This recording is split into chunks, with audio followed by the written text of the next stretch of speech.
Hello and welcome back to the Sense Making in a Changing World podcast. I'm Morag.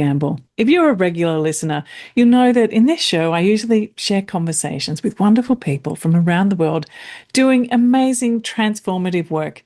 But throughout January, I've been doing something different. 4 short solo episodes, just you and me. And across this series, I've been opening conversations about permaculture from 4 different directions: why permaculture matters and how positive change happens, how we design for healthy human habitats, how education becomes cultural repair, and how livelihoods can stay aligned with care. And that, my friends, is where we're heading today. I'm recording this episode from Yinnaburra and Gubbi Gubbi country, and I'd love to pay my respects to elders past and present and to all First Nations people. A foray into permaculture often begins as a moment of recognition. So many people have described to me that when they first came across permaculture, something in them just went, yes. Not as a trend, not as a lifestyle label, but as a kind of relief, a way of making sense, a way back into relationship. To me, I can best describe my first proper encounters with permaculture feeling like a homecoming, a place I could be all of me. The ideas and practices it draws together felt refreshingly kind to both people and the planet, not just motivated by social issues or environmental issues or economic issues, but all together at the same time and at a very accessible scale. Often it starts in the garden, a personal practice, something that you might do at the edges of a busy life. But I've noticed that permaculture rarely stays contained in the garden, even though that's where it often starts. Because permaculture is not just a set of organic gardening techniques, but a way of relating to the world, permaculture seeps into the rest of our lives, into our homes, our communities, and into the way that we make choices, into the way that we use energy, into the way we use money even, and into the way we work. Like I've been doing in all these solo episodes, I have a question I'd like you to sit with as you listen. When did you first realize that your work, whatever it is, could be part of care for the land and life? Not in theory, but in a real moment, a conversation, a decision, a project, a small shift in how you saw your role. Maybe you teach, maybe you plan, maybe you work in health, education, design, food, community, local government. Maybe you're parenting, organising, building, making, or telling stories. When did you first notice the connection between your work and this ability to be able to be in service of life? And when I say the word livelihood, I'm not talking about a kind of hustle or turning everything into a product. I'm talking about work that nurtures belonging and care. Work that makes sense financially, yes, but also ethically, socially, ecologically. Work that doesn't ask us to split ourselves up into parts where earning is over here and care's over there and families over here and environments over there. Permaculture livelihood is a livelihood designed in service of life. Life in your place, life in your community, life in your own body and nervous system, so that you can keep on doing this over time. A really permacultural way of approaching this is start where you are, work with what you have, make the smallest possible intervention that creates the biggest shift, and then watch the feedback and adjust. Livelihoods can be designed the same way as we do our other design work, not as one-off master plan, but as an ongoing conversation with place, culture, community, and capacity. So instead of asking, what job should I have, or how can I get a permaculture job, there's a different set of questions. You can ask, what does this place need more of? What do I already know because I've lived it and practiced it? And what kind of conversations do I keep finding myself in? What makes me feel alive when I'm doing it?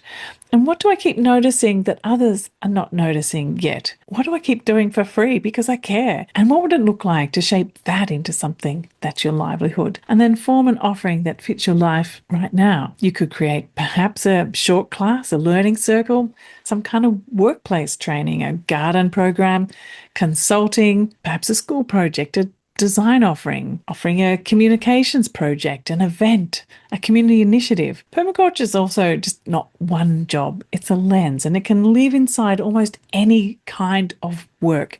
And there, my friends, is where the unlimited possibilities lie, and it's only limited by our imagination. And we all know that a lot of harm comes from work that is disconnected from consequences. Permaculture pulls those consequences back into view. The ethics really help with that. The earth care, people care, and fair share, not as slogans, but as our compass. We can ask, does the work that we're doing regenerate? Or is it extractive? We can ask, does it build capacity in others or does it create dependence? We can ask, does it strengthen relationships or does it create disconnection and isolation? We can ask, does it honour limits like planetary limits or does it just burn right through them? And does it leave you resourced enough to continue? Do you feel nourished by this work? So there's really no limit to what you can create and share as your work through the lens of permaculture.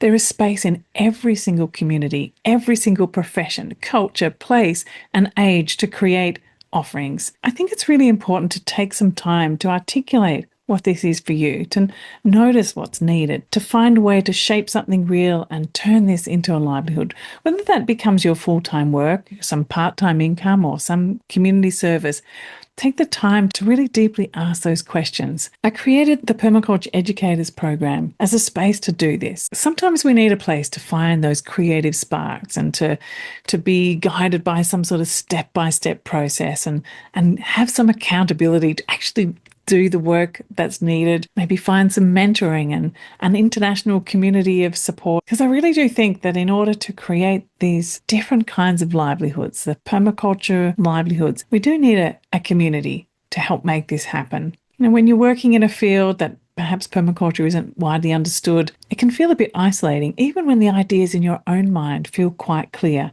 A community of practice really changes that and helps us to move forward and find the strength and the commitment and to find the strength in what we're doing. It also gives us a place to test ideas and to get feedback and to share works in progress, to learn from other people's experiments and to remember too what you're doing this for. I want to remind you about the January offer here at the Permaculture Education Institute that's almost over, just in a couple of days if you're listening to this when this podcast is just released. So until January the 31st, 2026, you can come and be part of our community of practice and our courses. I've brought together all the core Permaculture Education Institute programs together in one place. This is the only time that I'm doing it, and this is the only time that you'll be able to access all these programs. It's called the Permaculture Educators Complete Collection. It gives you lifetime access to the Permaculture Educators program, which includes my flexible and in-depth permaculture design certificate program and our innovative permaculture teacher certificate, plus bonus permaculture business modules. I'd love to share this with you because I've been crafting and leading permaculture businesses of all kinds for over 30 years, and it's always been my livelihood. I don't have another job. This is what I do. That's also my hobby. I work in permaculture and then create space to do other permaculture things I love for free, like this podcast and creating permaculture YouTube films. I visit permaculture projects around the world and then share those stories. I donate permaculture courses to people from the global south and gather and share many thousands of dollars to refugee youth and women-led permaculture-related learning centres through the Ethos Foundation, a registered charity mostly in East Africa and Indigenous Australia. And I want to be able to support as many people as possible to make permaculture their livelihood. As I've said before, I really do believe that the world is calling for so many more permaculture-related educators in whatever field that you're in. So as well as the design certificate and the teacher certificate and business modules, the complete collection also includes lifetime access to a 12-part program I created that's designed to help you communicate the work that you do as widely and as clearly as possible. And this focuses on YouTube and writing and events and podcasting and developing up your own practical permaculture communication strategy to help you myceliate the permaculture work that you're doing in the world. Another course that's included in this bundle is lifetime access to our wonderful Introduction to Permaculture gardening course called The Incredible Edible Garden.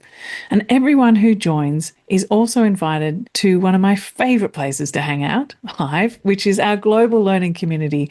You'll get a full year's access to this with an option to renew. There you'll find live tutorials with me, peer learning, project sharing, member seminars, alongside a library of replays and a vast array of ever-growing resources. If you'd like to explore the details, they're all at permacultureeducationinstitute.org. The link is in the show notes, and feel free to email me at morag@permacultureeducationinstitute.org. Or if you'd like to have a chat with me about this complete collection, feel free to book a time to chat with me on Zoom. I've included the link below to find a time that's good for you. One of our students, Marilyn, said that seeing the many ways that others approach teaching gave her such inspiration and encouragement. And Sabine shared that with the support of the program, she gained the confidence that she could actually develop up her own unique program. She didn't have to copy some off-the-shelf program. She developed the confidence to create her own unique program and step out and do that. I really love exploring with people how to make permaculture a livelihood as well as a way of life, and when it shifts from being just a general interest to something that you